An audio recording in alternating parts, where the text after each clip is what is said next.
After the flood recedes and the waters fall silent, the Bible moves on, but one question refuses to sink. If the Nephilim existed before the flood, giants born of a forbidden crossing between heaven and earth, what happened to them after the world was washed clean? Were they erased completely, or did something survive beneath the surface of the text? Ancient writers did not leave us a simple answer. Instead, they left traces, scattered across scripture, apocryphal books, and later traditions that hint at survival, transformation, or return. Some speak of spirits without bodies. Others whisper about giants appearing again in the land of Canaan. And some traditions suggest the flood ended bodies, not influence. This is not a story about monsters alone.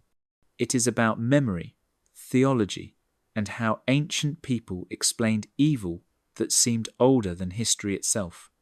Tonight, we follow the Nephilim past the flood, into the shadows where the Bible stops explaining and interpretation begins. People often ask a simple-sounding question that carries a heavy weight. Are the Watchers of the Bible just the Anunnaki of ancient Mesopotamia under a new name? It sounds like a secret uncovered, a veil pulled back, a forgotten truth restored. The idea spreads fast because it feels elegant. One ancient world becomes another. One myth explains them all. But history rarely works that cleanly. When we slow down and look at the texts themselves, the languages they were written in, and the worlds that produced them, the picture becomes more complex and more interesting. This chapter begins with that tension, not to debunk curiosity, but to ground it in what the sources actually say. The word watchers does not appear in the earliest layers of the Hebrew Bible as a developed group with a full story. It emerges clearly much later, especially in Jewish writings from the centuries just before the time of Jesus. These texts were shaped by exile, foreign rule, and deep questions about why the world felt broken. Meanwhile, the Anunnaki belong to a far older tradition. Their names appear in Sumerian and Akkadian sources going back to the 3rd millennium before Christ. They are part of a polytheistic system where many gods exist, argue, divide labor, and govern different parts of reality. Right away, the timelines do not match. One tradition is already ancient when the other begins to take shape. The claim that Watchers and Anunnaki are the same often depends on a surface-level similarity. Both are groups of non-human beings. Both are connected to the heavens and to human affairs. Both appear in stories where order is threatened and restored. But similarity is not identity. Ancient cultures reused ideas, reshaped symbols, and argued with their neighbors through stories. Shared themes do not mean shared characters. Fire appears in many myths, but that does not make every flame the same. Another reason the idea feels convincing is modern influence. In the 20th century, writers outside of mainstream scholarship began to describe the Anunnaki as extraterrestrial visitors who engineered humanity. Once that step is taken, the door opens to connect them with anything strange in ancient texts. The Watchers, described as beings who descend from heaven and interfere with humans, become an easy match. But this connection is modern, not ancient. No Jewish text ever calls the Watchers Anunnaki. No Mesopotamian text describes the Anunnaki as fallen angels, punished for teaching forbidden knowledge. This chapter sets the ground rules. We are not asking which story sounds cooler or more mysterious. We are asking what the texts say in their own voices. We are asking how ideas move across cultures, how they change, and how later readers sometimes blend them together. The real question is not whether the Watchers are Anunnaki in disguise. The real question is why people today want them to be. That answer tells us as much about the modern world as it does about the ancient one today now. Before asking whether two ancient groups are the same, we have to be clear about what their names actually meant to the people who used them. Watchers and Anunnaki are not modern labels invented for mystery. They are words rooted in specific languages, written for specific audiences, during specific moments in history. When those roots are ignored, the meanings drift, and confusion fills the gap. The term watchers comes from an Aramaic word that means to watch or to be awake. In the biblical book of Daniel, written partly in Aramaic during the centuries of foreign rule over Judea, a watcher is described as a holy one who observes human affairs and delivers divine judgment. This is not yet a full group with names or a rebellion story. It is a role. A watcher watches. Later Jewish writings, especially those composed between the 3rd century before Christ and the 1st century before Christ, expand this idea. In texts like 1st Enoch, watchers become a defined class of heavenly beings. They descend to earth, take human wives, teach forbidden knowledge, and are punished by God. In this tradition, watchers are not gods. They are subordinate beings who act against divine order and suffer judgment as a result. The word Anunnaki comes from Sumerian and Akkadian, languages used in Mesopotamia thousands of years earlier. The name roughly refers to the offspring of the sky god An and the earth. In surviving texts from cities like Nippur, and Babylon, the Anunnaki are a group of major deities. They sit in divine councils, decide fates, and enforce cosmic rules. Their roles shift over time. In some periods they are heavenly gods. In others they are associated with the underworld. There is no single Anunnaki story that all texts agree on. What matters is that they are gods within a polytheistic system, not angels, not messengers, and not rebels against a single supreme deity. This difference matters. Watchers exist inside a worldview where one God rules and lesser beings are accountable to him. The Anunnaki exist in a world where many gods share power and argue among themselves. When Mesopotamian myths describe conflict, it is usually about labor, hierarchy, or balance, not moral rebellion. Humans are created to serve the gods, not because heavenly beings fell in love with them. Another key difference is function. Watchers are defined by transgression. Their story explains why evil knowledge exists and why the world is violent. The Anunnaki are defined by administration. They maintain order by assigning roles and enforcing decisions. Even when they appear fearsome, they are part of the system, not a threat to it. By defining these terms carefully, something becomes clear. Watchers and Anunnaki occupy different categories in their own traditions.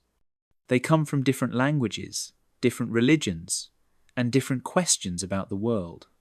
Any comparison must begin here, before modern ideas blur the lines and turn ancient words into something they never were at that time period. Long ago, historically speaking, clearly. To understand whether the Watchers and the Anunnaki could ever be the same, we have to slow the timeline down and let each world speak in its own order. History does not unfold in a single straight line, where ideas simply rename themselves. It moves in layers. Some traditions are already ancient while others are still forming. When those layers are flattened, connections appear that feel persuasive but collapse under careful dating. The Watchers and the Anunnaki come from two very different moments in human thought, separated by more than 1,000 years of cultural change. The Anunnaki emerge from the earliest civilizations we know. Their names appear in Sumerian texts from the 3rd millennium before Christ, long before Israel existed as a people. These were societies that had already built cities, temples, writing systems, and complex religious hierarchies. The Anunnaki function inside that world. They belong to divine councils where gods debate, assign roles, and decide the fate of cities and kings. This worldview assumes many gods from the start. There is no single moral judge above them all. Authority is shared, negotiated, and sometimes contested. These ideas are already mature by the time later empires inherit them. The Watchers come from a very different historical pressure. They develop within Jewish thought during the Second Temple period, roughly between the 4th century before Christ and the 1st century before Christ. This was a time shaped by exile, foreign rule, and loss of political control. Jewish writers were asking why evil persisted if one God ruled everything. The Watcher's story grows as an answer. It shifts blame away from God and onto rebellious heavenly beings who crossed boundaries and corrupted humanity. This framework only makes sense inside strict monotheism. Without one supreme God, the story loses its purpose. Chronology matters because ideas respond to circumstances. Mesopotamian divine councils reflect societies trying to explain natural forces, political power, and labor. Second Temple Jewish apocalyptic texts reflect communities under domination, searching for justice beyond visible history. The Anunnaki are not trying to explain why the world is broken. They explain how the world is managed. The Watchers are not administrators. They are explanations for disorder, violence, and forbidden knowledge. Their functions arise from different questions being asked at different times. When Jewish writers encountered Mesopotamian culture during exile, they did not copy it directly, they filtered it. Older ideas were reshaped to fit monotheism and moral accountability. This is how influence works historically. It is selective, adaptive, and often critical. A later tradition can echo an earlier one without becoming it. The Watchers tradition appears long after the Anunnaki were already part of mythological history. Once the timelines are placed side by side, the gap becomes clear. One tradition is ancient, even by ancient standards. The other is a response to crisis in a much later world. They do not rise together, evolve together, or answer the same problems. Treating them as the same beings under different names ignores the most basic rule of history. Time matters, context matters, and ideas change because the people who use them change. The first time the word Watcher appears clearly in the Bible, it does not arrive with thunder or rebellion. It appears quietly, almost clinically, inside a dream. The setting is the Book of Daniel, written partly in Aramaic, during a period when Jewish life was shaped by foreign empires and political uncertainty. This moment matters because it anchors the idea of a watcher inside the biblical tradition before later writers expand it into something far more dramatic. In Daniel chapter 4, King Nebuchadnezzar describes a vision that disturbs him deeply. He sees a great tree that provides shelter and food for the world. Then a watcher, described as a holy one, descends from heaven and orders the tree cut down. The command is absolute. The king is told that this judgment comes by decree of the watchers and decision of the holy ones. The language is formal, almost legal. The watcher is not rebellious. He does not teach humans secret knowledge. He does not act on his own desire. He delivers judgment on behalf of divine authority. This is important because it shows what a watcher is at the start. In Daniel, a watcher is not a fallen being. He is not a god. He is not an alien or a culture hero. He is a messenger and enforcer. His role is to observe human actions and announce consequences. The focus is not on who the watcher is, but on what the watcher does. He watches, he speaks, he carries out judgment. The power behind him is never questioned. The Most High remains in control. The historical context matters. Daniel is set during the Babylonian and Persian periods, but most scholars agree it reached its final form during the 2nd century before Christ. This was a time when Jewish writers were engaging with imperial power, foreign languages, and older traditions, while still holding tightly to monotheism. Using Aramaic allowed the message to speak across cultures without surrendering its core belief. The Watcher fits into this world as a useful concept. He explains how divine authority operates beyond Israel without multiplying gods. There is also no suggestion here of a group called Watchers with names or a shared backstory. The text does not describe an origin, a fall, or a punishment. It presents a function, not a mythology. Later readers sometimes read backward, assuming Daniel refers to the same Watchers found in later books like 1st Enoch. Historically, that assumption does not hold. Daniel provides the seed, not the full tree. This early appearance shows that the Watchers' tradition did not begin as a borrowed myth from Mesopotamia. It began as a way to describe divine oversight in a world where God seemed distant and empires ruled. Only later would this simple figure grow into something more complex. Understanding this starting point keeps the timeline honest and prevents later ideas from being forced into earlier texts where they do not belong at that time clearly. If the book of Daniel gives the word watcher a role, the book of Genesis provides the mystery that later writers could not ignore. Genesis chapter 6 is one of the shortest and most debated passages in the Hebrew Bible. It spans only a few verses, yet it became the spark that ignited centuries of interpretation. Without this passage, the later Watchers tradition would have no foundation.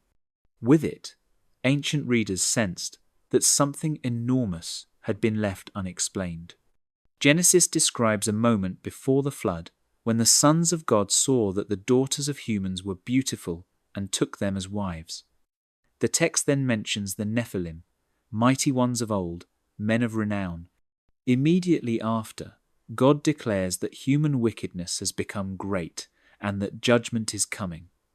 The passage is brief, restrained, and frustratingly vague. It does not explain who the sons of God are. It does not explain how their unions work. It does not explain why this event is connected to the corruption of the earth. Yet the placement is deliberate. This strange union stands directly before the flood narrative, suggesting cause and consequence. Early Jewish readers did not treat this as poetic fluff. They treated it as a problem that demanded an answer. In a strict monotheistic worldview, evil had to come from somewhere. God could not be its author. Humans alone did not seem sufficient to explain the scale of violence described. Genesis 6 offered a clue. Heavenly beings crossed a boundary. The text did not say much, but it said enough to invite expansion. Over time, writers began to ask focused questions. Who were these sons of God? Why were they on earth? What did they do besides take wives? How did their actions affect humanity? These questions were not answered inside Genesis itself. They were answered later, especially during the centuries leading up to the 1st century before Christ. Texts like 1st Enoch step into the silence and fill it with detail. The sons of God become watchers. Their descent becomes deliberate. Their unions produce giants. Their teachings introduce forbidden knowledge. Their punishment explains why evil spirits roam the world. It is important to see what is happening historically. This is not a foreign myth being inserted into Genesis. It is an internal interpretation. Jewish writers are rereading their own scripture in light of new pressures and fears. The flood becomes not just a reset, but a response to cosmic rebellion. Genesis 6 becomes the seed. The Watcher's tradition becomes the tree that grows from it. This also explains why Genesis 6 feels so restrained. It was never meant to carry the full story on its own. Ancient texts often rely on shared understanding that later generations lose. When that understanding fades, later writers reconstruct it. That is what happens here. The Watchers are not imported from Mesopotamia wholesale. They are built as an answer to a biblical question that Genesis leaves open. By recognizing Genesis 6 as the spark, the timeline stays intact. First comes a brief biblical mystery, then comes interpretation, then comes elaboration. This process explains how the Watchers' tradition grows without needing to assume a hidden identity swap. The text itself provides the fuel. Later writers simply supplied the fire until it burned brightly in the imagination of the ancient world completely. When the Watchers fully step into view, it happens not in the Hebrew Bible itself, but in a text that stands just outside it. First Enoch, especially its earliest section known as the Book of the Watchers, transforms hints into a full framework. What Genesis leaves brief and Daniel leaves functional, First Enoch turns into a detailed explanation for how the world went wrong. This text becomes the backbone of the Watchers' tradition and shapes how later generations imagine these beings. The Book of the Watchers was likely composed between the 3rd century before Christ and the early 2nd century before Christ. It survives today through later translations, most fully in Ge'ez, but fragments found among the Dead Sea Scrolls confirm that it circulated widely among Jewish communities. This matters because it shows the text was not fringe fantasy. It was part of serious religious conversation during the Second Temple period. In First Enoch, the Watchers are no longer unnamed observers. They are a group with leaders, motives, and a shared decision. They look upon human women, desire them, and fear acting alone. To solve this, they bind themselves with an oath. This detail is crucial. The oath shows planning and shared responsibility. Their fall is not accidental. It is deliberate. This turns Genesis 6 from a puzzling note into a conscious rebellion. The Watchers teach humans things that the text treats as forbidden: metalworking for weapons, advanced cosmetics, astrology, enchantments, and secret knowledge of the heavens. These teachings are not neutral skills. They are presented as corrupting forces that accelerate violence and disorder. Knowledge itself is not evil, but knowledge given at the wrong time and in the wrong way becomes destructive. This idea reflects a deep concern of the period. Power without moral restraint leads to chaos. The result of the Watchers' actions is catastrophic. Their children become giants who consume resources and turn violent. When they die, their spirits remain as roaming forces that torment humanity. This provides an explanation for evil spirits in the world without blaming God. The Watchers are punished. They are bound, imprisoned, and await final judgment. Divine order is restored, but the damage lingers. This framework fits tightly with Jewish monotheism. God remains supreme. The Watchers are powerful but limited. They act against divine command and are judged accordingly. This is not a story of rival gods overthrowing heaven. It is a story of servants overstepping their role. That distinction is critical when comparing them to Mesopotamian deities. First, Enoch does not claim to invent something new. It presents itself as revelation, uncovering what was hidden behind older scripture. This is how ancient interpretation often worked. Later writers believed they were clarifying truth, not creating myth. Whether one accepts the theology or not, historically, this shows how the Watchers' tradition forms from within Jewish thought. By the time First Enoch circulates, the Watchers are fully defined. Names, hierarchy, crimes, punishments, and consequences are all in place. This is the version that later readers recognize. It is also the version most often compared to the Anunnaki. Understanding where it comes from and why it looks the way it does keeps that comparison grounded. The Watchers of First Enoch are not borrowed gods in disguise. They are a response to biblical tension, shaped by the fears and questions of their time, clearly understood. At the heart of the Watchers' tradition is a moment that changes everything: the descent. This is the point where heavenly beings move from observers to participants. In the Book of the Watchers, the descent is not accidental or symbolic. It is a deliberate crossing of a boundary that the text treats as sacred and dangerous. Heaven and earth are meant to remain distinct. When that line is crossed, the consequences ripple through all of creation. The Watchers do not fall alone. The text stresses that they act together. Led by figures like Semi-Hazza, they look upon humanity and desire what they see, yet fear restrains them at first. Each Watcher worries about bearing the guilt alone. This hesitation leads to one of the most important elements in the story, the oath. They gather and swear together to carry out the act as one body. No one will back out.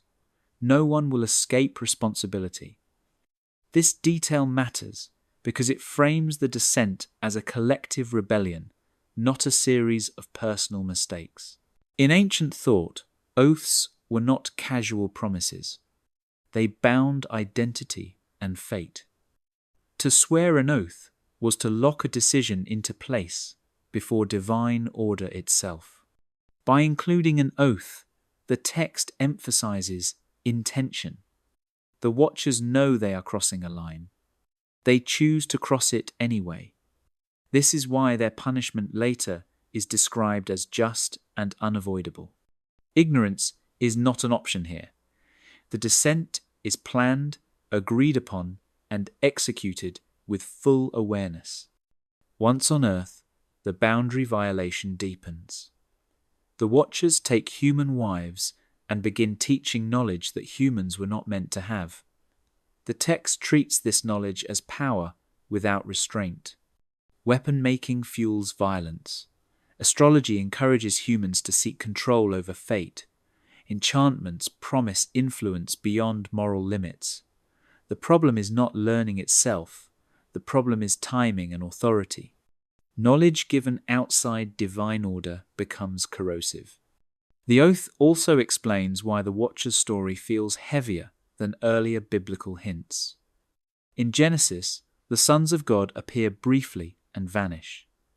In 1st Enoch, the oath turns their action into a cosmic crime. It is no longer an unexplained event. It is a breach of trust. Heaven had rules, earth had limits. The Watchers collapsed that structure. This idea reflects the worldview of the Second Temple period. Order was precious because disorder felt everywhere. Empires rose and fell. Violence seemed constant. The Watcher's myth explains that chaos did not begin with humans alone. It began when guardians became transgressors. The descent becomes a warning about power and responsibility. This is also where comparisons to Mesopotamian gods often fail. In those traditions, gods move freely between realms. There is no absolute boundary to violate. In the Watcher's story, the boundary is everything. The descent is catastrophic precisely because it should never have happened. Understanding this moment clarifies why the Watchers are treated as criminals, not culture heroes. They are not misunderstood teachers. They are oath breakers whose choice fractures the world in ways that cannot be undone easily. In the Watcher's tradition, the true crime is not desire alone, it is instruction. What turns their descent into a disaster is what they choose to teach once they arrive. 1st Enoch is clear on this point. The Watchers do not merely live among humans. They change humans. They introduce knowledge that alters behavior, power, and balance. Revelation becomes corruption because it arrives without permission and without restraint. The text lists these teachings carefully. Metalworking is one of the first. Humans learn how to shape iron into weapons. This is not framed as progress, it is framed as escalation. Violence becomes easier, faster, and more widespread. What was once limited by strength and numbers now multiplies through tools. The world becomes more dangerous, not because humans are curious, but because they are empowered beyond their moral readiness. Other watchers teach enchantments and spells. This introduces the idea that words and rituals can bend reality. Authority shifts from God to technique. Humans begin to believe they can control outcomes through hidden formulas rather than obedience or wisdom. Astrology follows. Humans are taught to read the stars, to track movements of the heavens, and to seek insight into fate.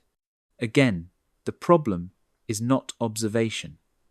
The problem is control. Fate becomes something to manipulate rather than accept. Cosmetics and adornment also appear in the list. At first, this seems harmless, even strange. Why would makeup matter? In the worldview of the time, this knowledge symbolizes deception and distortion. Appearances no longer reflect truth. Desire is intensified. Competition grows. Social order erodes. The Watcher's teachings reshape how humans see each other and themselves. Historically, this reflects deep anxieties of the Second Temple period. Knowledge was power. Empires used advanced tools, mathematics, astronomy, and warfare to dominate smaller peoples. For communities living under foreign rule, technology and elite knowledge were not neutral. They were tools of oppression. The Watcher's myth reframes this fear into cosmic terms. Dangerous knowledge enters the world not by accident, but by betrayal. This also explains why the Watchers are punished so harshly. They are not condemned for curiosity. They are condemned for violating authority. In Jewish thought of this period, wisdom belongs to God. Humans receive it in measure and in time. When heavenly beings bypass that order, they undermine creation itself. Knowledge without limits becomes destructive. This theme sharply separates the Watchers from Mesopotamian divine figures. In Mesopotamian myth, gods regularly give humans skills. Writing, agriculture, law, and crafts are gifts meant to build civilization. There is no moral outrage attached to teaching. In the Watcher's tradition, teaching itself becomes the danger. That difference reveals the underlying worldview. One tradition celebrates culture, the other fears uncontrolled power. The Watcher's story turns revelation into a warning. Not all knowledge heals, not all advancement saves. Some things arrive too early or from the wrong source. This idea resonates because it feels familiar even now. Technology races ahead of ethics. Power grows faster than wisdom. The ancient writers did not have machines or algorithms, but they understood imbalance. By making forbidden knowledge the central crime, the Watcher's tradition explains why the world feels violent and unstable. Evil is not random, it has a source. It entered through instruction that crossed divine boundaries. This framing keeps responsibility clear. God remains just. Humans remain accountable. The Watchers become the cautionary example of what happens when power teaches without permission and when revelation is stripped of restraint entirely. Once the Watchers cross the boundary and teach forbidden knowledge, the story moves quickly toward its cost. First, Enoch makes clear that actions have consequences that spread far beyond the original choice. The children born from the union of Watchers and humans are described as giants, often identified with the Nephilim mentioned briefly in Genesis. These beings are not symbols. They are presented as real agents of destruction whose existence destabilizes the world. The giants grow rapidly and consume everything around them. At first, they devour human labor and resources. Then they turn on animals. Finally, they turn on humanity itself. Violence escalates because strength is no longer balanced by restraint. The earth becomes filled with bloodshed. This sequence matters because it shows a chain reaction. Forbidden unions produce unnatural offspring. Unnatural offspring produce unchecked violence. Violence spreads until creation itself is described as groaning under the weight. When the giants die, the problem does not end. First Enoch explains that their spirits remain on earth as malignant forces. These spirits afflict humans, incite wrongdoing, and continue the corruption started by their parents.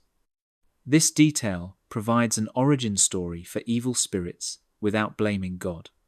Evil persists because of past rebellion, not because the Creator failed. The damage lingers long after the initial crime. Divine judgment follows, but it is measured. The Watchers are bound and imprisoned, not destroyed immediately. They are forced to watch the destruction of their children. This punishment fits the crime. Those who watched humanity fall must now watch the consequences of their actions. Judgment is portrayed as just, not emotional. Order is restored, but not without cost. This framework reflects Second Temple Jewish concerns about justice. The world felt unfair. Empires thrived while the righteous suffered. The Watcher's story insists that injustice is temporary. Hidden causes exist. Judgment may be delayed, but it is certain.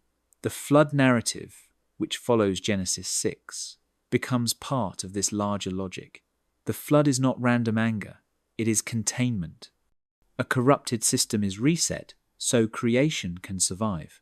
The giants also explain why the Watcher's story is not about heroic figures. There is nothing admirable in their legacy. Everything they touch multiplies harm. This stands in contrast to Mesopotamian traditions, where semi-divine heroes often bring civilization.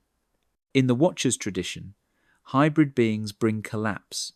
Power mixed without boundaries destroys rather than builds. Historically, this reflects a moral universe centered on limits. Strength without obedience leads to ruin. Knowledge without permission poisons society. The giants embody excess. Too large, too hungry, too violent.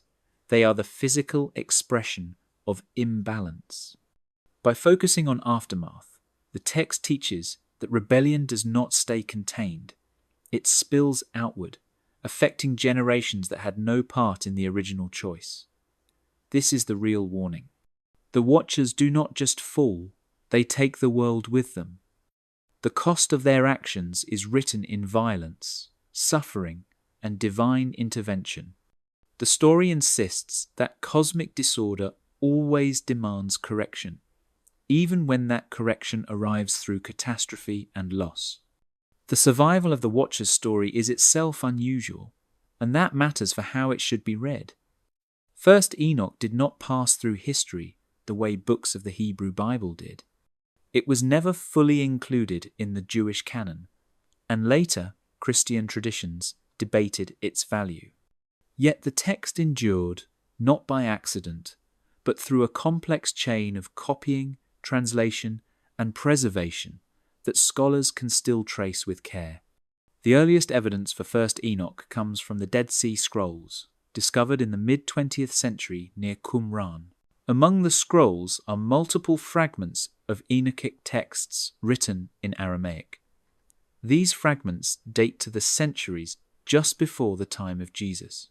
This confirms that the Book of the Watchers was not a late invention or medieval fantasy. It was already circulating among Jewish groups during the Second Temple period and treated as meaningful and authoritative by at least some communities. The fragments are incomplete, but their significance is large. They show that First Enoch existed in several copies, which suggests it was read widely enough to be worth reproducing. Texts that held no value were not copied by hand in antiquity. Copying required time, training, and materials. The presence of Enoch among the Dead Sea Scrolls places it inside a serious religious library, alongside biblical books and other interpretive writings. After this early period, First Enoch disappears from Jewish tradition. Rabbinic Judaism, which took shape after the destruction of the Second Temple in the year 70 after Christ, did not preserve it. The reasons are debated.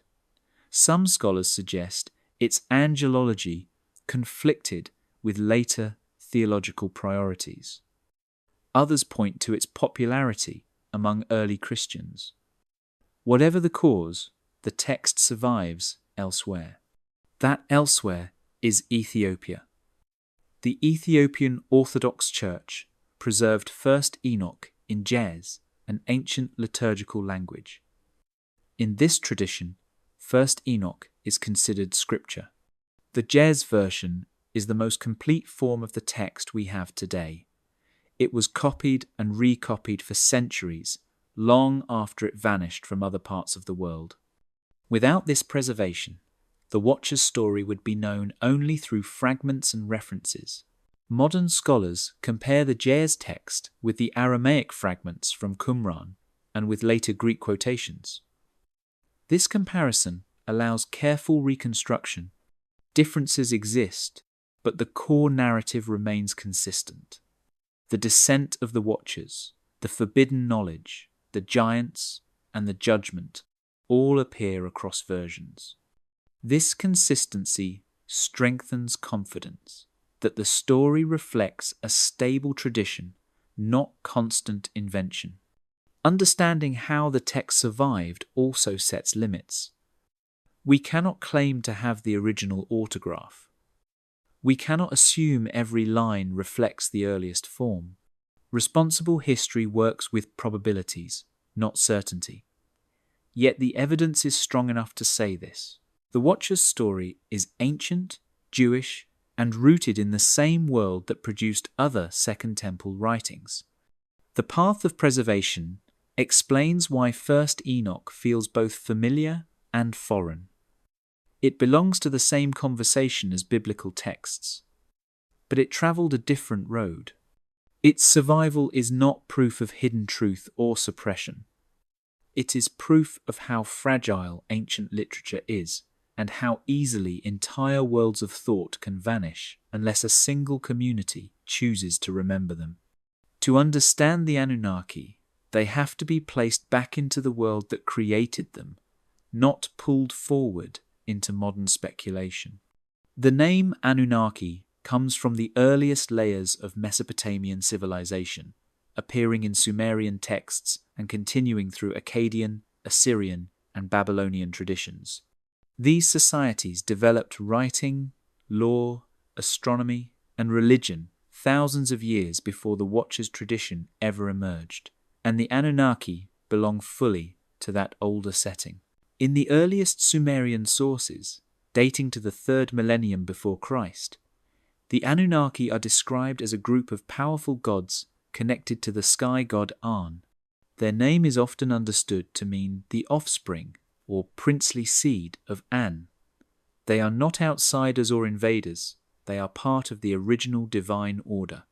Mesopotamian religion assumes from the beginning that many gods exist, each with specific roles tied to nature, cities, and cosmic functions. Across different periods, the role of the Anunnaki shifts. In some texts, they appear as gods of the heavens who participate in divine councils and decree the fates of humanity.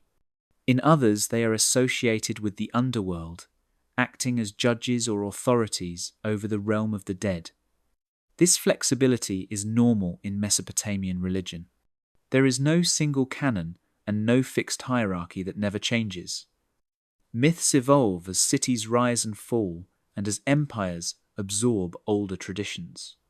What remains consistent is that the Anunnaki are never portrayed as rebels against a supreme moral deity. There is no concept of a single, all-powerful God whose law they violate. Conflict among gods exists, but it is about labor, status, and balance, not sin.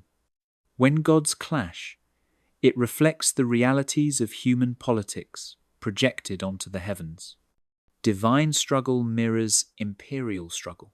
The Anunnaki also do not exist to explain evil in the moral sense. Mesopotamian religion does not frame suffering primarily as the result of cosmic rebellion. Misfortune comes from neglecting ritual duties, offending a god, or the unpredictable nature of divine will. Humans live at the mercy of gods who are powerful but not morally perfect. This is a very different question than the one Second Temple Jewish writers were asking. Importantly, the Anunnaki are not teachers of forbidden knowledge in the Watcher's sense.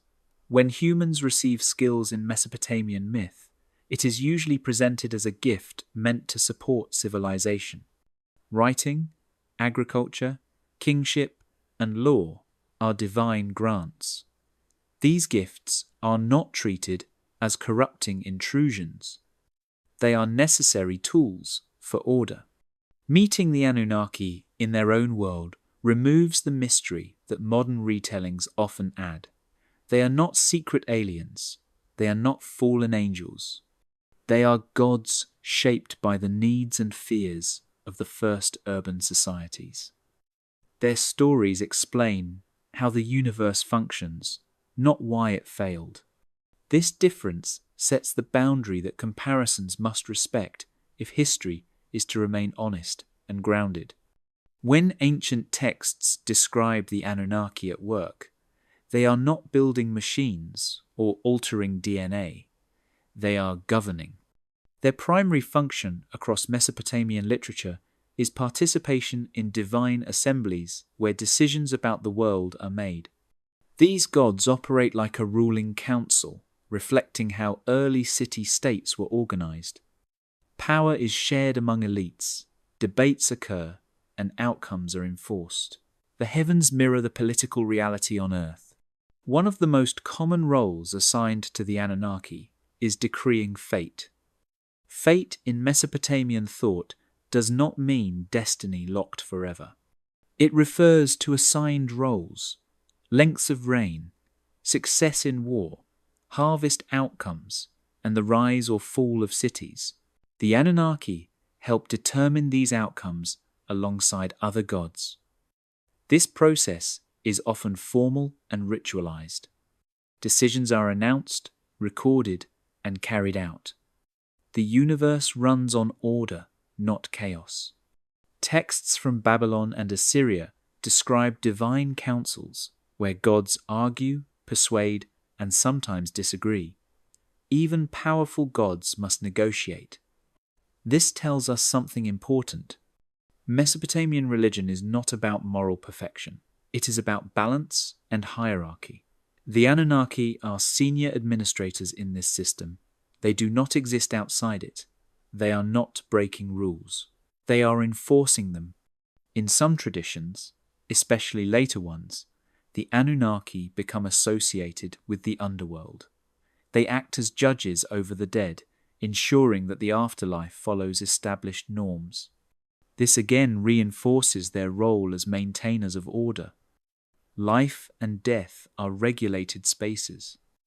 Nothing suggests that these gods rebel against the structure they serve. There is also no ancient text that portrays the Anunnaki as secret benefactors who advanced humanity through hidden science. When humans receive tools or skills, the sources usually credit specific gods like Enki or Ea. Even then, the knowledge is presented as necessary for survival or civilization, not as forbidden power. Teaching is not framed as a crime. It is part of divine responsibility. This is where modern interpretations often go wrong. By stripping the Anunnaki out of their religious and cultural setting, later writers turn them into something unrecognizable. Ancient people did not imagine their gods as visitors from another planet. They imagined them as forces behind storms, kingship, fertility, and law. The divine realm explained what humans could not control, not what humans could eventually engineer. Understanding what the Anunnaki actually do clarifies why comparisons to the Watchers break down. The Watchers disrupt order. The Anunnaki maintain it. The Watchers teach knowledge that accelerates violence. The Anunnaki assign destinies that preserve balance. One group explains why the world fell apart. The other explains how the world keeps running despite suffering.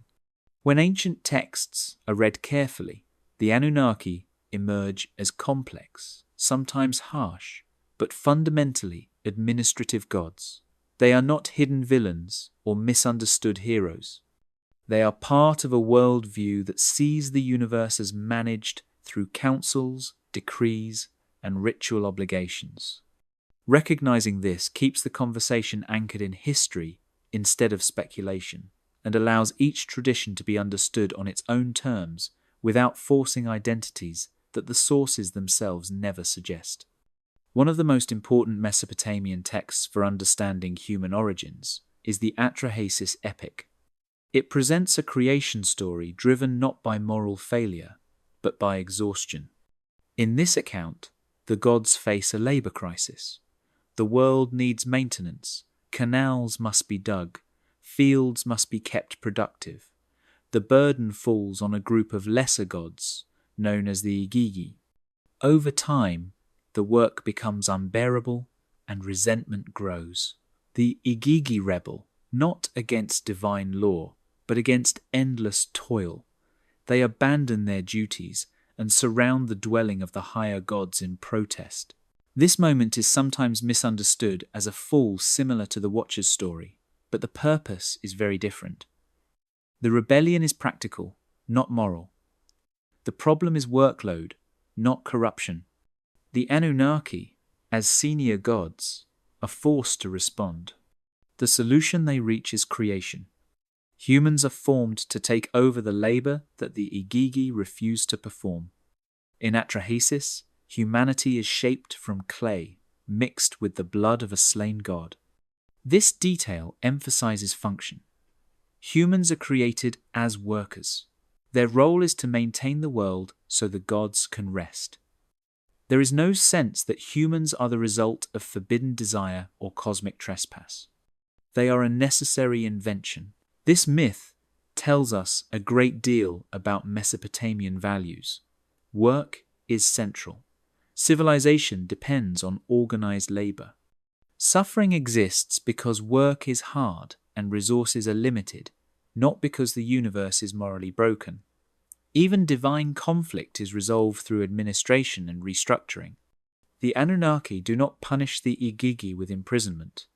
They redesign the system. Importantly, knowledge transfer is not the crime here. Humans are taught what they need to know to farm, build, and serve.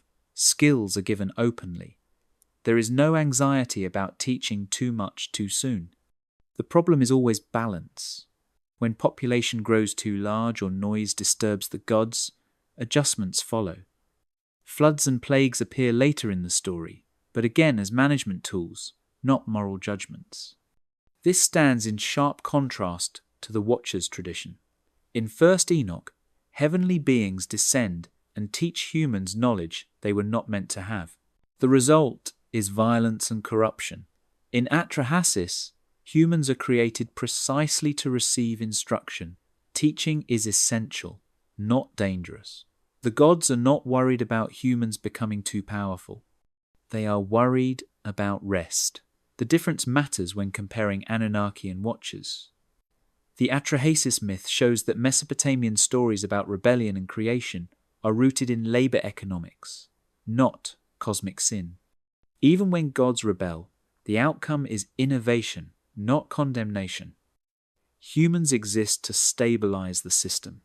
By bringing Atrahasis into the discussion, the contrast sharpens. The Watcher's story explains why the world is violent and spiritually damaged. The Atrahasis story explains why the world is noisy and exhausting. One tradition frames humanity as victims of forbidden knowledge. The other frames humanity as a solution to divine fatigue. This makes it clear that similarities in surface language do not equal shared meaning. Both stories involve heavenly beings and humans. Both involve conflict, but the reasons, outcomes, and moral logic are entirely different. Understanding this prevents the Anunnaki from being pulled into a narrative they were never meant to serve, and keeps each tradition anchored to the world that produced it. When scholars look for real points of contact between Mesopotamian thought and the Watchers' tradition, they do not start with the Anunnaki. They start with the Apkallu.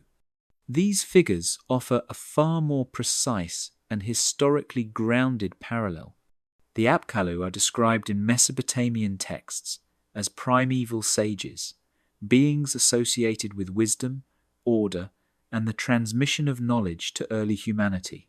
Unlike the Anunnaki, their function overlaps more closely with what later Jewish writers wrestled with. The Apkallu appear most clearly in texts from the first millennium before Christ, though they are said to belong to a much earlier age, before the Great Flood. They are often linked to the god Enki, the divine source of wisdom and craft. According to tradition, the Apkallu taught humans essential skills: writing, ritual practice, city planning, and proper worship are among the gifts attributed to them. These teachings are portrayed as foundational, the knowledge that makes civilization possible. Visually, the Apkallu are striking. In art, they are sometimes shown as human figures wearing fish cloaks or as winged beings holding ritual objects. These images reinforce their role as mediators between the divine and human worlds. They are not gods ruling from afar. They are instructors operating close to humanity. This alone makes them more relevant to discussions about forbidden knowledge than the Anunnaki. What makes the Apkallu especially interesting is how their image changes over time. In earlier sources, they are positive figures, wisdom bringers, culture builders. But in later Mesopotamian texts, especially those written after major political and religious shifts, the Apkallu begin to take on a darker tone. Some traditions suggest that after the flood, Apkallu of human origin acted improperly. Wisdom becomes dangerous when handled by the wrong beings. The line between divine instruction and corruption begins to blur. This shift matters. It shows that Mesopotamian culture itself wrestled with the idea that knowledge can be both necessary and risky. That tension mirrors the concern found in the Watcher's story. Heavenly beings teach humans. The result is imbalance. The difference is framing. Mesopotamian texts do not treat this as moral rebellion against one supreme god. Jewish texts do. During the Babylonian exile, Jewish scribes lived among these ideas. They encountered Mesopotamian myths, symbols, and language daily. Influence did not require copying, it required exposure. Concepts like primeval sages, flood eras, and wisdom transmission were part of the intellectual environment. Jewish writers could adapt these ideas, filtering them through monotheism and ethical judgment.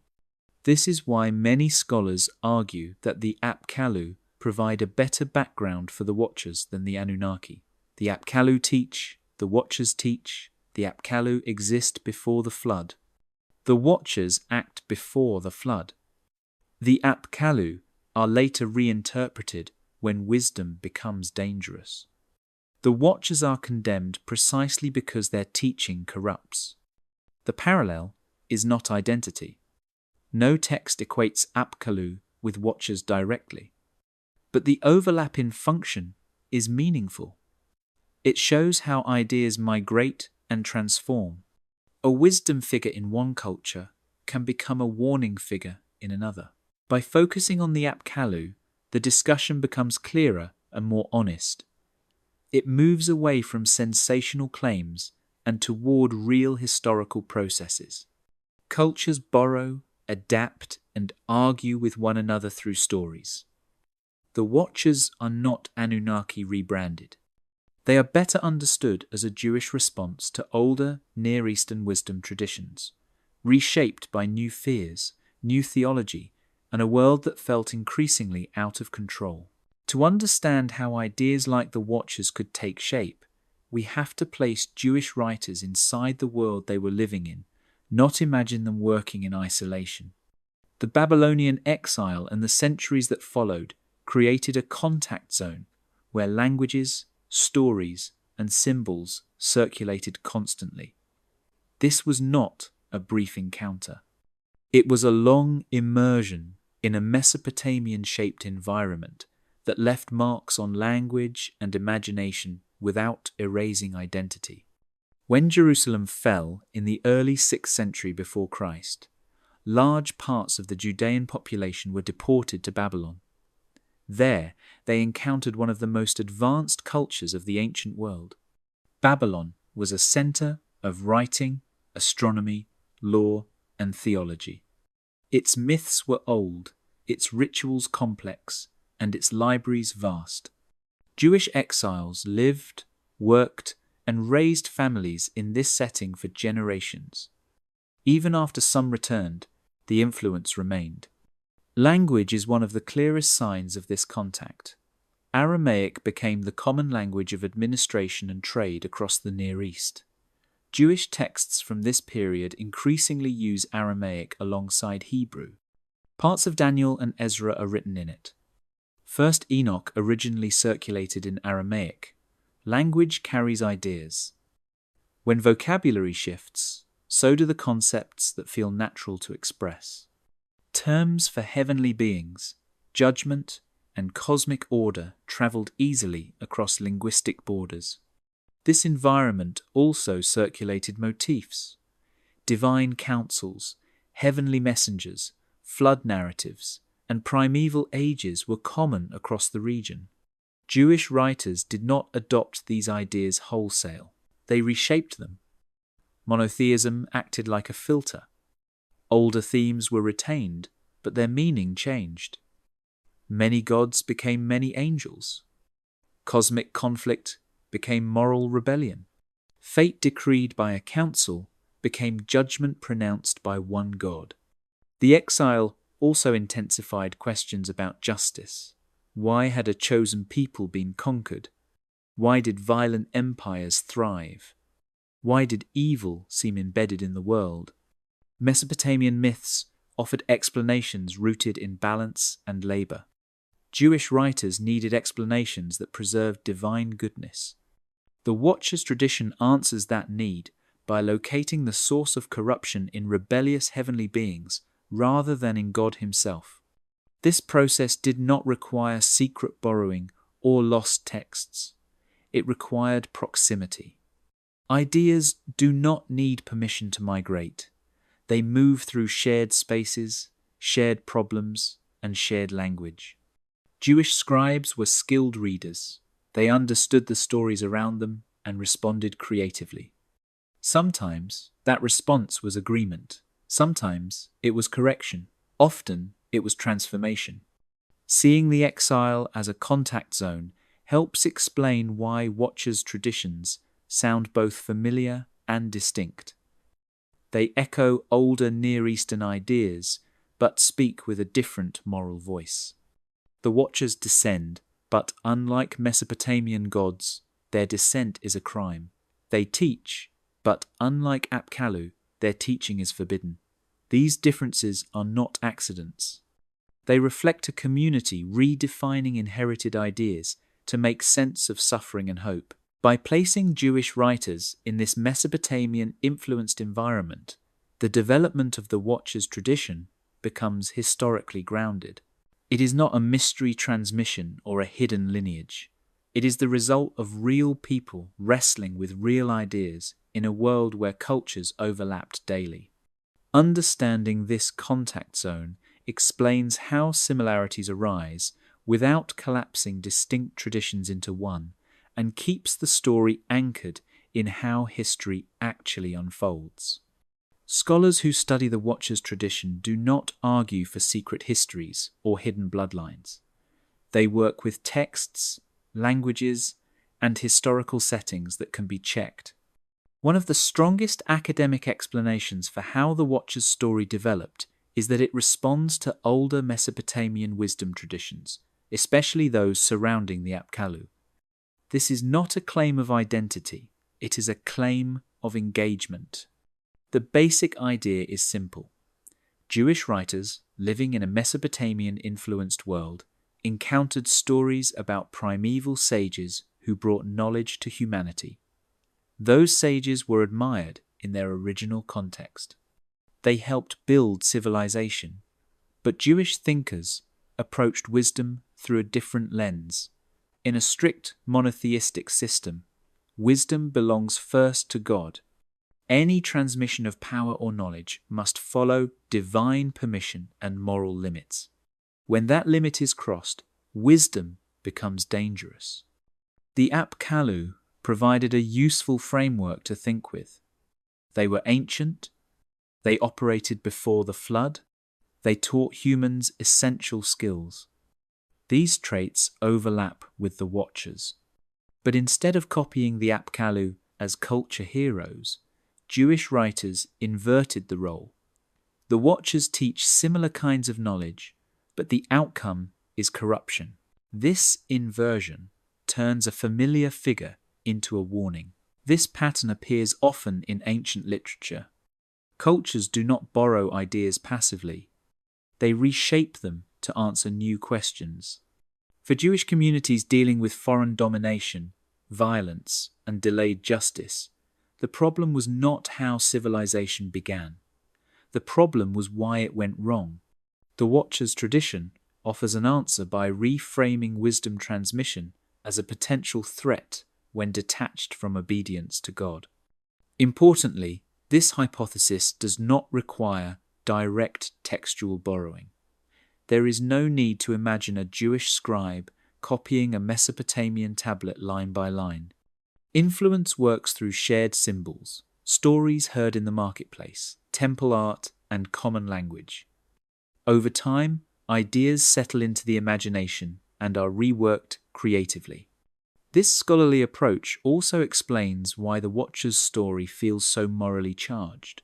Mesopotamian myths tend to accept the world as it is. Gods can be unfair. Humans suffer. That is reality. Jewish apocalyptic thought, by contrast, insists that the world should make moral sense. If it does not, then something has gone wrong. The Watchers become the explanation for that failure. Seeing the Watchers as an inverted response to the Apkallu avoids extreme conclusions. It does not collapse different traditions into one. It respects differences while acknowledging contact. It also avoids modern conspiracy thinking that assumes ancient writers were hiding secrets about extraterrestrials or lost technologies. This hypothesis is careful and limited. It explains overlap without erasing distinction. It explains why Watchers and Apkallu share traits without becoming the same beings. Most importantly, it keeps the discussion grounded in how real cultures interact. Ideas travel. Meanings change. Stories argue with one another across time. By framing the Watchers tradition as a thoughtful response to older wisdom motifs, scholars provide a model that fits the evidence. It honors the creativity of Jewish writers and the depth of Mesopotamian influence without turning history into speculation. This is how ancient thought actually develops, through conversation, tension, and reinterpretation over generations. When comparing the Watchers with figures from Mesopotamian tradition, the goal is not to erase differences, but to identify where real overlap exists. Ancient cultures often wrestled with similar questions, and that produces similar narrative shapes. Heavenly beings appear. Knowledge moves from the divine realm to the human world. Catastrophe follows. These shared elements explain why comparisons arise, even when the identities remain distinct. One genuine overlap is the presence of intermediary beings. Both traditions imagine figures that stand between gods and humans. The Watchers operate as heavenly attendants who observe and interact with the world. The Apkallu function as sages who transmit divine wisdom. In both cases, humans do not access the divine directly. Knowledge and authority pass through intermediaries. This reflects a common ancient assumption that the boundary between heaven and earth is structured, not open. Another overlap involves the movement of knowledge. Both traditions treat knowledge as powerful and transformative. Teaching changes the human condition. Skills, rituals, and understanding reshape society. Where they differ is in evaluation, but the mechanism is similar. Knowledge arrives from above. Humanity is altered as a result. This shared framework makes later connections feel intuitive. Catastrophe is another point of contact. Both Mesopotamian and Jewish texts link divine human interaction with disaster. Floods appear in both traditions. Periods of violence and collapse follow moments of imbalance. Ancient writers used catastrophe as a way to explain why the world resets. Order must be restored when limits are crossed or systems fail. These overlaps matter because they show that the Watcher's story did not emerge in a vacuum. Jewish writers were part of a broader Near Eastern conversation about power, wisdom, and consequence. Recognizing overlap does not mean declaring sameness. It means acknowledging shared intellectual soil. Where restraint is required is in interpretation. Overlap does not equal identity. The Watchers are not named in Mesopotamian texts. The Anunnaki are not punished for forbidden teaching. Apkallu are not condemned as cosmic criminals. Each tradition uses shared motifs to answer different questions. Mesopotamian myths explain how civilization functions. Jewish apocalyptic texts explain why it breaks. Forcing identity flattens meaning.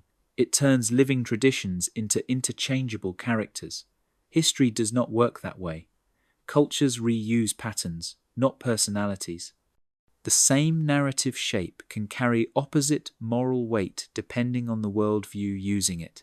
When comparisons stay focused on structure rather than names, they become productive. Heavenly beings, mediation of knowledge, and catastrophe narratives appear across the ancient world because they address universal fears. Who controls power? Where does wisdom come from? Why does order collapse? Each culture answers differently. Understanding where the stories truly overlap allows a clearer conclusion. Similarities explain influence and dialogue, not disguise. The Watchers are not Anunnaki under another label. They are a Jewish reinterpretation of shared ancient concerns, shaped by monotheism, exile, and moral urgency. By respecting overlap without forcing identity, the discussion stays grounded. It honors the creativity of ancient writers and avoids turning history into a puzzle where every piece must fit one image. The ancient world was complex. Its stories reflect that complexity, not a single hidden source behind them all. The claim that the Anunnaki and the Watchers are the same beings under different names sounds convincing until the texts are placed side by side. This is where the idea breaks. The differences are not small details. They are structural. They involve theology, function, morality, and purpose. When those differences are taken seriously, the equation collapses. The Watchers are framed as transgressive angels. They belong to a strict hierarchy under one supreme God. Their defining act is rebellion. They cross a boundary they are commanded to respect. Their dissent is illegal within their own system. Everything about their story revolves around disobedience, guilt, and punishment. They are judged because they violate divine law. The Anunnaki are not framed this way in any Mesopotamian source. They are not angels. They are gods. They do not answer to a single moral authority. There is no unified divine law they can betray. When conflict occurs among them, it is political or practical, not sinful. No text presents the Anunnaki as a fallen group punished for moral failure. The Watchers are a unified class with a shared crime and shared fate. They descend together. They swear an oath together. They are punished together. Their identity depends on this collective transgression. Without the fall, there are no Watchers as we know them. The fall defines them. The Anunnaki do not function as a unified fallen group. Their roles shift across time and region. In some texts, they sit in heavenly councils. In others, they rule the underworld. In others, they barely appear at all. There is no single Anunnaki rebellion story. There is no moment where they collectively fall from favor. The moral logic also diverges sharply. In the Watchers' tradition, teaching humans forbidden knowledge is the central crime. Knowledge is dangerous when it bypasses divine permission. In Mesopotamian religion, gods regularly teach humans skills. This is expected behavior. Teaching builds civilization. It is not treated as corruption. Punishment further separates the two. The Watchers are bound, imprisoned, and await final judgment. Their punishment is cosmic and permanent. The Anunnaki are never imprisoned in this way. They are not removed from the system. Even when they lose status, they remain gods performing functions. Language reinforces the divide. The terms for Watchers come from Aramaic and Greek roots, meaning to watch or be awake. The term Anunnaki comes from Sumerian and Akkadian roots, tied to lineage and divine descent. These words are not interchangeable. They emerge from different linguistic worlds. Finally, purpose reveals the break. The Watchers exist to explain why the world is broken. The Anunnaki exist to explain how the world operates. One tradition is about moral failure. The other is about cosmic administration. These are not two masks on the same face. They are answers to different questions asked by different cultures. Once these divergences are acknowledged, the claim fails. Similarities remain, but similarity is not identity. The Watchers are not Anunnaki rebranded. They are products of different histories, different theologies, and different needs. Forcing them together erases what makes each tradition meaningful in the first place. When ancient ideas are compared, language is often the first thing overlooked and the first thing that should be examined. Words carry history. They reveal how a culture understood the beings it described. When we look closely at the terms used for Watchers and for Anunnaki, the distance between them becomes clear. These are not different labels for the same concept. They are products of different linguistic worlds with different assumptions built into them. The word translated as watcher comes from the Aramaic term irin. Its basic meaning is to be awake or to watch. It describes a function, not a lineage. In the book of Daniel, an irin is a holy one who observes human behavior and delivers judgment. When Jewish texts were later translated into Greek, the word egregoroi was used. This Greek term also means those who are awake or watchful. Again, the focus is on activity. Watchers watch. Their identity is tied to what they do. This functional meaning fits the Jewish worldview of the Second Temple period. Heavenly beings are servants. They have assignments. They operate under authority. Their names often describe roles rather than origins. Messenger, accuser, watcher. The language reinforces hierarchy and obedience. Even when watchers rebel in later texts, the rebellion is framed as a failure to remain within that role. The term Anunnaki comes from a completely different linguistic environment. It is rooted in Sumerian and Akkadian, languages that developed independently of Hebrew and Aramaic. The word is usually understood as referring to the offspring or princely descendants of the sky god An. This is a genealogical term. It describes who they are, not what they do. Their identity is based on divine lineage, not assigned duty. This difference matters because Mesopotamian religion organizes the divine world by family and status, not by function alone. Gods are born into rank. Their authority flows from ancestry and power. Even when roles change, identity remains. An Anunnaki does not stop being an Anunnaki because of behavior. There is no concept of falling out of the category through disobedience. Textual settings reinforce this divide. Watcher terminology appears in Jewish apocalyptic and prophetic texts concerned with judgment, morality, and cosmic order under one God. Anunnaki terminology appears in mythological, ritual, and administrative texts concerned with maintaining balance among many gods. These words are not used in similar genres. They serve different narrative purposes. Attempts to equate the terms often rely on translation shortcuts. Heavenly being becomes God. God becomes angel. Angel becomes watcher. But this flattening erases precision. Ancient writers chose words carefully. They assumed their audience understood the implications. When modern readers ignore those implications, they create connections the original texts never suggested. Language also reveals intent. The Watcher's story is built around accountability. The words used emphasize surveillance, awareness, and responsibility. The Anunnaki are built around authority and dissent. Their name carries prestige, not warning.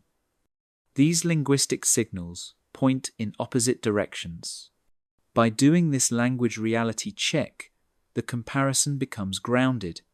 Irin and egregoroi are not alternate spellings of Anunnaki. They come from different roots, serve different functions, and live in different textual worlds. Words matter because they preserve how ancient people thought.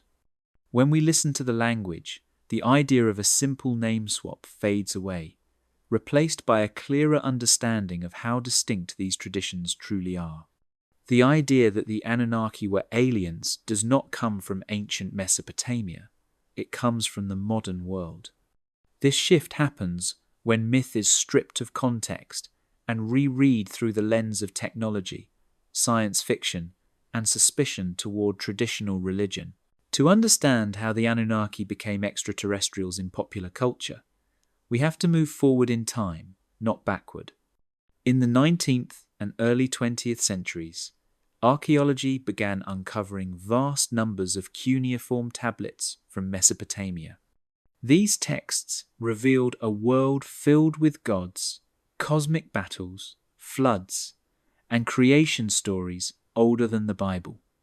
For scholars, this was a breakthrough. For the public, it was unsettling. Familiar biblical narratives suddenly had older parallels. Into this gap stepped speculative writers who treated myth as misunderstood history. By the mid-20th century, ancient astronaut theories gained traction. These ideas suggested that ancient gods were not symbolic or spiritual beings, but visitors from other planets. Advanced technology explained miracles. Flying chariots became spacecraft. Divine knowledge became science. In this framework, the Anunnaki were recast as spacefaring engineers who created humanity for labor or experimentation. This reinterpretation did not emerge from new discoveries in ancient texts. It emerged from modern assumptions. Space travel had become imaginable. Technology advanced rapidly. Humans landed on the moon. If modern humans could reach the heavens, then perhaps ancient beings had done so first. Myth was reinterpreted as literal reporting by people who lacked scientific vocabulary. The problem is that this approach ignores how ancient writing works. Mesopotamian texts are poetic, ritualistic, and symbolic. They describe gods in human terms because that is how ancient cultures explained natural forces and social order. Thunder is a god because thunder is powerful and uncontrollable. Kings rule because gods rule. These are metaphors shaped by lived experience, not failed science. Pop culture amplified these ideas. Television, books, and later the internet favored sensational explanations over careful scholarship. Aliens are more exciting than administrative gods. Conspiracy is more engaging than slow historical development. The Anunnaki were pulled out of their textual setting and placed into a modern narrative that had little interest in what ancient people actually believed. Once the Anunnaki were reframed as aliens, everything else followed. Human creation myths became genetic experiments. Divine councils became command crews. Conflict among gods became interstellar politics. At that point, merging the Anunnaki with the Watchers became easy. Both were now labelled as non-human beings who came from the sky. The historical differences no longer mattered. This modern layer explains why the Anunnaki Watchers connection feels persuasive to some audiences. It is built on a shared science fiction template, not on ancient evidence. When gods are turned into astronauts, all ancient traditions begin to blur together. Understanding this shift is not about mocking curiosity. It is about recognizing genre. Ancient myth is not early science fiction. It is theology, poetry, and social explanation. Treating it otherwise leads to conclusions that say more about modern fears and hopes than about ancient belief. The transformation of the Anunnaki into aliens is a case study in how easily history can be reshaped when context is removed. It shows how ancient texts become mirrors for modern imagination. Once that layer is identified, the original Anunnaki re-emerge clearly, not as visitors from another star, but as gods created by the first civilizations to explain a world they were just beginning to understand. Zecharia Sitchin is the single figure most responsible for turning the Anunnaki into extraterrestrial creators in modern imagination. Beginning in the 1970s, he published a series of books that claimed to decode hidden truths from ancient Mesopotamian texts. According to Sitchin, the Anunnaki were not gods, but advanced beings from another planet who came to Earth in deep antiquity.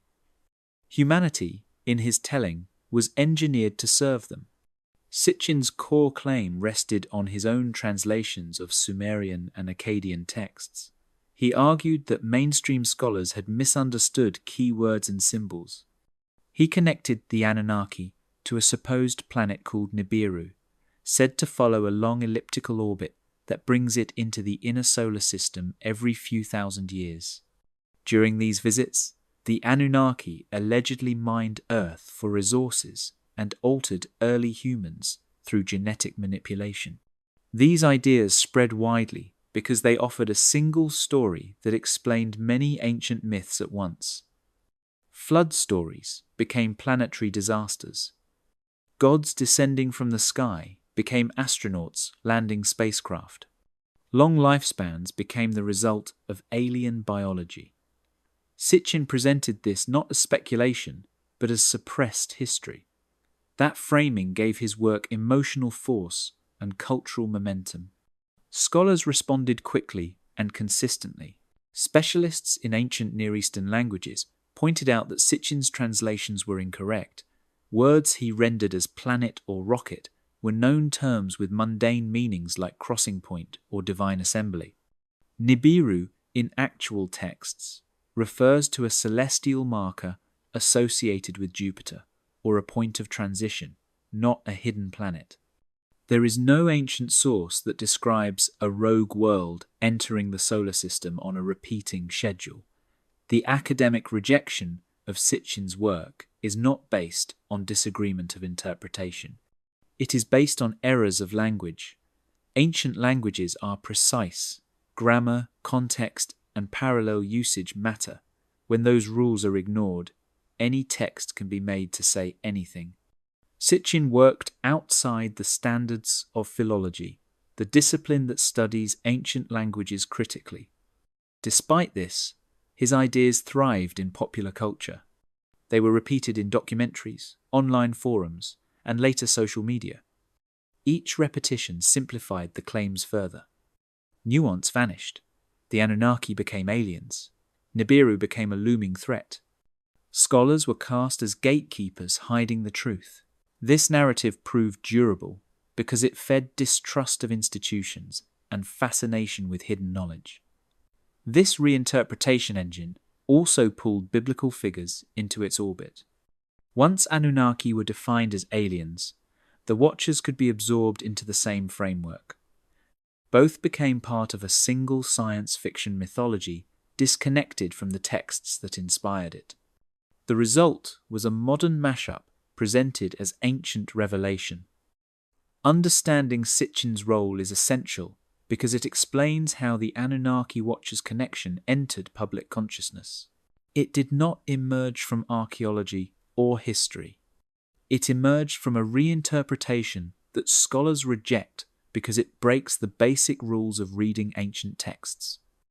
Recognizing that does not diminish curiosity. It simply restores the boundary between evidence and imagination clearly. Once the Anunnaki are reframed as extraterrestrials, merging them with the Watchers becomes almost inevitable. This is not because the ancient texts demand it, but because the modern template does. When gods are turned into aliens, differences between traditions shrink. Everything supernatural becomes technological. Everything heavenly becomes interstellar. In that flattened landscape, the Watchers become an easy addition. The Watchers already sound compatible with a science fiction frame. They descend from the sky. They interact with humans. They teach advanced knowledge. They are punished and removed. Stripped of theology, those elements resemble the outline of an alien visitation story. Modern retellings do not need to change much. They only need to change the explanation. Angels become astronauts. Judgment becomes containment. Heaven becomes space. The Bible provides familiarity. Many audiences already know the names and stories. By labeling the Watchers as Anunnaki, modern writers connect Mesopotamian myth to biblical tradition in a single move.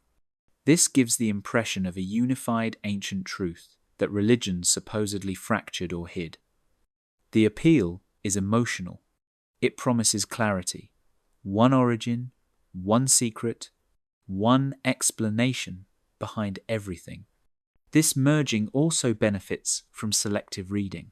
Only the most dramatic elements are kept: the oath, the descent, the giants. Context is removed. Theology is ignored. Language differences vanish.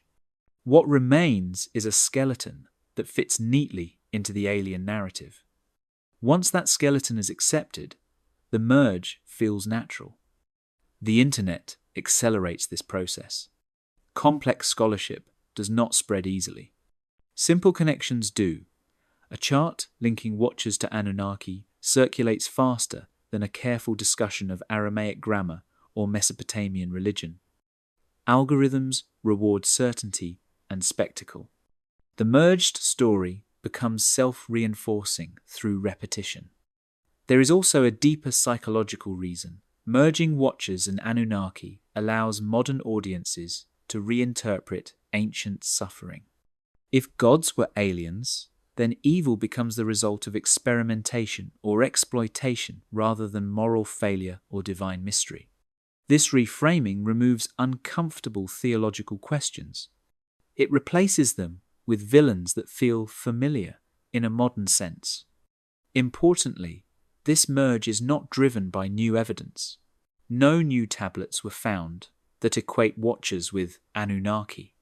No ancient author makes the claim. The merge exists entirely in modern retellings. It is a narrative convenience, not a historical discovery. Once this is understood, the logic becomes visible. Anunnaki as aliens need human interaction stories. Watchers provide that. Watchers need a broader cosmic backstory. Anunnaki provide that. Each fills gaps in the other within the modern framework. The fit is conceptual, not textual. This explains why the claim persists despite scholarly rejection. It does not live or die by evidence. It lives by coherence within a chosen worldview. If one accepts the ancient astronaut premise, the merge feels logical. If one returns to the ancient sources, it dissolves. Understanding why the merge happens helps separate motive from history. The Watchers and the Anunnaki are brought together because modern narratives want them together, not because ancient writers put them there. Seeing that distinction clearly allows the ancient traditions to stand on their own terms, rather than being reshaped to serve a story they were never meant to tell. When claims are made about ancient texts, the question is not whether they are exciting, but whether they are supported. This chapter draws a clear line between what would count as real evidence and what we actually have. That line matters because it separates responsible history from imaginative storytelling. If the Watchers and the Anunnaki were the same beings under different names, we would expect certain kinds of evidence. We would expect ancient texts that explicitly equate them. We would expect shared names across languages. We would expect similar roles, similar moral framing, and similar narrative outcomes. Most importantly, we would expect at least one ancient author to make the connection directly. None of this exists. What we do have is something more modest and more believable. We have evidence of cultural contact. Jewish writers lived in a world shaped by Mesopotamian ideas. They spoke Aramaic, a language used across empires. They encountered stories about divine councils, primeval ages, floods, and wisdom figures. These themes appear across the ancient Near East because societies faced similar questions about power, suffering, and order. This kind of influence is common in history. Cultures borrow shapes, not identities. A flood story in one culture does not mean the same God caused it in another. A divine council in one tradition does not mean the same members appear elsewhere. Influence works through adaptation. Ideas are reshaped to fit new beliefs. In the case of the Watchers, scholars can plausibly argue that Jewish writers responded to older wisdom traditions, like those surrounding the Apkallu. The overlap is functional, not personal. Both involve heavenly beings associated with knowledge. Both are placed in a primeval setting. Both are later connected to catastrophe. This is where the evidence stops, and it stops clearly. What the texts do not support is the claim of shared identity. The Watchers are angels under a single God, judged for disobedience. The Anunnaki are gods in a polytheistic system, performing administrative roles. Their stories answer different questions. Their moral logic is different. Their language is different. These are not surface differences. They are foundational. When modern writers argue for identity, they often lower the standard of evidence without noticing. Similarity becomes sameness. Silence becomes proof of suppression. Metaphor becomes literal history. This method would collapse nearly all ancient religions into one story if applied consistently. That is a warning sign. Responsible historical study asks harder questions. Does the claim explain more than it erases? Does it respect the sources as they are? Does it rely on what the texts say or on what we wish they said? When these questions are applied, the Anunnaki equals Watcher's claim fails. What remains is still interesting. Cultural influence is not boring. It shows how ideas travel, collide, and transform. It reveals how Jewish writers took familiar ancient motifs and gave them sharp moral edges. It explains why the Watcher's story feels both ancient and unique at the same time. Understanding the difference between influence and identity protects the past from distortion. It allows ancient people to speak in their own voices instead of being drafted into modern narratives. The evidence we have supports conversation between cultures, not a hidden unity behind them. By keeping standards clear, the discussion becomes stronger, not weaker. The Watchers remain meaningful within Jewish apocalyptic thought. The Anunnaki remain meaningful within Mesopotamian religion. Neither needs to be turned into the other to matter. The evidence points not to a name swap, but to a long human habit of reworking shared ideas to answer new fears in new times. After tracing the texts, the languages, the history, and the modern retellings, the conclusion becomes clear. The Watchers are not the Anunnaki under a new name. They are a distinct development that emerges from the world of Second Temple Judaism, shaped by exile, monotheism, and a deep concern with moral order. Any resemblance to older Near Eastern traditions reflects influence and conversation, not identity. The Watcher's story answers a specific question that Jewish writers were facing. Why does the world feel broken if God is just? Why does violence seem woven into human history? Why does evil persist across generations? The Watchers provide an explanation that protects divine goodness while acknowledging cosmic disorder. Rebellion comes from created beings, not from God. Judgment follows. History has meaning, even when it hurts. This framework does not exist in Mesopotamian religion. The Anunnaki do not exist to explain moral collapse. They exist to explain how the universe functions. They belong to a polytheistic system where conflict is normal and not necessarily sinful. Their stories are administrative, political, and ritual. They manage fate. They do not fall from grace in a moral sense. Where Near Eastern echoes appear, they do so in limited and understandable ways. Jewish writers knew older stories about divine councils, primeval ages, floods, and wisdom figures. They reused these shapes, but filled them with new meaning. The Apkallu tradition helps explain how wisdom figures could be reimagined as dangerous when filtered through monotheism.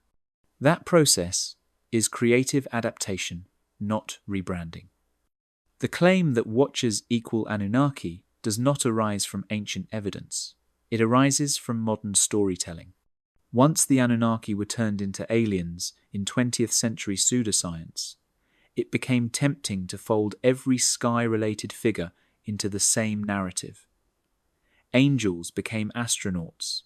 Myths became misreported technology. Differences became inconvenient. This modern mashup feels persuasive because it simplifies complexity. It promises one hidden truth behind many traditions. It replaces difficult theological questions with familiar science fiction villains. But simplicity is not accuracy. Ancient cultures were not trying to describe spacecraft. They were trying to understand suffering, power, and order with the tools they had. When the ancient sources are allowed to speak for themselves, they resist fusion. The Watchers remain angels who rebel and are judged. The Anunnaki remain gods who govern and endure. Their worlds overlap historically, but their stories move in different directions. The most responsible conclusion is also the most interesting one. The Watchers are a uniquely Jewish response to a shared ancient environment. They show how ideas travel and transform under pressure. They reveal how moral urgency reshapes inherited myth. They are not copies. They are arguments. Understanding this does not diminish the mystery of ancient texts. It sharpens it. It shows how human beings across cultures asked similar questions, and reached different answers. The Watchers are not Anunnaki rebranded. They are a product of their time, their theology, and their struggle to make sense of a violent world. The equation fails, but the story remains powerful, not because it hides aliens, but because it reveals how deeply ancient people cared about justice, responsibility, and the cost of crossing boundaries. That concern, not a name swap, is what links these traditions across time.